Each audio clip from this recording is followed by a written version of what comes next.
Grabe, ang mura ng mga luggages dito sa Big C, Thailand. Hello po, good morning. Papunta pala ako ngayon sa my Big C. Kasi nga, aalis na kami, pero kulang kami ng luggage. Nagdagdag kami ng 20 kilograms pa. So, ayun, kailangan ko po ng panibagong luggage. Hindi ako pwedeng puro bag tayo, kakadaming bilit-bilit. Update pala. Okay naman. So far, so good. Big thanks sa condo na to dahil lang tibay niya. Pero huwag pa ipakampante. Update pa din kasi meron pa rin ng mga buildings ngayon. As of today na may mga nag-collapse yung ceiling. May mga aftershock pa ba. So yun, ingat-ingat pa din. Dito na tayo sa Big C, guys. Grabe yung mga sale. Pili tayo. Say hi to my cute folks there. Thank you. Grabe yung sale. So, buy one take one. Pero doon tayo sa ating pupuntahan. Kamula yung mga portable air conditioner. Furnace. Let's go. Dito na tayo sa Big C, guys. Bongga. Grabe. Super sale mga luggages. Tingnan yan. Tatanong pangit ang camera. Napakadami ng pagpipilian.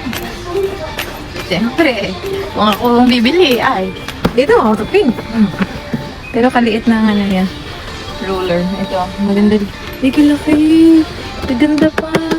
Tapos sturdy pa, Super pink pa. Ang ganda na. Ang puso na yun. Tapos meron din dito. Ito yung mas malalaki yung wheels niya. Mas okay din ito.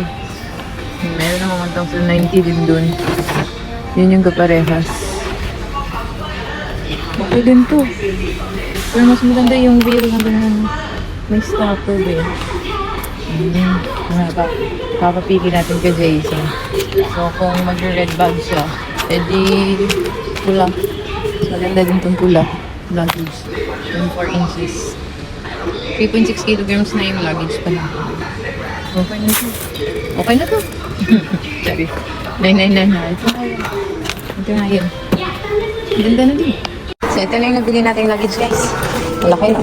Alam nyo. Tapos may binili ako mga sets of Ritchie. Babalik natin ng condo. Don't worry, guys. Nasa tapat lang naman siya ng condo. Yan yung condo. So, let's go. Wala pa naman siyang laman. So, kaya ko pa naman ako. Kaya pa. Ayan, nagpapasok na po tayo ng condo. Ganun lang. Kaya lang. Ingat pong lahat kasi na-update pa din dito sa Thailand. Alam nyo na, hindi natin maano. Puti niya ang sana. So, ganyan ang kaputi. Ang OA. Yun lang, bye. Until na may mga nag-evacuate pa rin, guys. At nasa may elevator na tayo. Don't worry, guys. Safe pa naman ang elevator na yan. Ayan na. Laki na ito. Luggage natin, For the go na to. Bakit na grabing init? Go po, Lord. Thank you, Lord. Laban.